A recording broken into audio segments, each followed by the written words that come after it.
Big pass நிகழ்ச்சியிலிருந்து வெளியேறிய நமிதா மாரிமுத்து இப்போது முதல் வீடியோ வந்து போஸ்ட் பண்ணியிருக்காங்க. ஸ்ப்ரெட் லவ் அப்படிங்கிற கேப்ஷனோட தான் இந்த வீடியோ வந்து போஸ்ட் பண்ணியிருக்காங்க.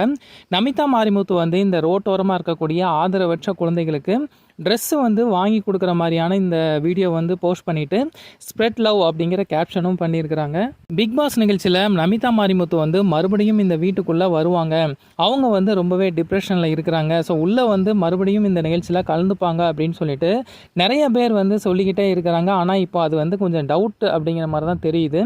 ஏன் அப்படின்னா இப்போ நமிதா மாரிமுத்து வந்து அடுத்து ஒயில் கார்டு என்ட்ரியாக வர்றதுக்கு அதிக வாய்ப்பு இருக்குது அப்படின்னு சொன்னாலுமே ஷாலு சம்மு தான் வரப்போகிறாங்க அப்படிங்கிற ஒரு செய்தியும் போயிட்டுருக்கு. இந்த பிக் பாஸ் வீட்டில் தாமரை செல்வி மற்றும் நமிதா மாரிமுத்து இவங்க இருவருக்கும் இடையில அப்படி என்னதான்ப்பா நடந்துச்சு அப்படின்னு சொல்லிட்டு நிறைய பேர் வந்து கொஷின் கேட்டுக்கிட்டு தான் இருக்கிறாங்க.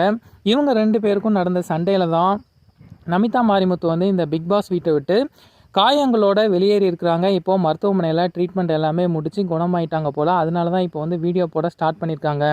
இருந்தாலும் இந்த பிக் பாஸில் 106 நாட்கள் முடிகிற வரைக்கும் என்ன நடந்துச்சு அப்படிங்கிறத எதுவுமே சொல்லக்கூடாது அப்படிங்கிறதுனால நமிதா மாரிமுத்து வந்து இப்போது வாய் திறக்காமல் இருக்கிறாங்க. ஒருவேளை மறுபடியும் உள்ளே போவாங்களா அப்படின்னு சொல்லி நிறைய டவுட் வந்து இருக்குது. எதுக்குமே விடையே இல்லை. ஸோ இப்போது நமிதா மாரிமுத்து வந்து ஸ்ப்ரெட் லவ் அப்படிங்கிற கேப்ஷனில் இந்த வீடியோ வந்து போஸ்ட் பண்ணியிருக்காங்க. ஸோ இப்போது நமிதா மாரிமுத்துக்கு இந்த கமெண்ட் பாக்ஸில் எல்லாருமே நீங்கள் எப்போ இந்த பிக் பாஸ் வீட்டுக்குள்ளே போவீங்க, பிக் பாஸ் வீட்டுக்குள்ளே என்ன நடந்துச்சு அப்படின்னு சொல்லிட்டு தான் அடுத்தடுத்து கேள்விகள் கேட்டுக்கிட்டே இருக்கிறாங்க. ஸோ பிக் பாஸ் நிகழ்ச்சியிலையும் இதுவரை அதிகாரப்பூர்வமாக இவங்க இந்த காரணத்துக்காக தான் வெளியேறினாங்க அப்படிங்கிறத இதுவரை சொல்லவே கிடையாது. ஸோ என்ன நடக்குது அப்படிங்கிறத நம்ம பொறுத்திருந்து பார்ப்போம்.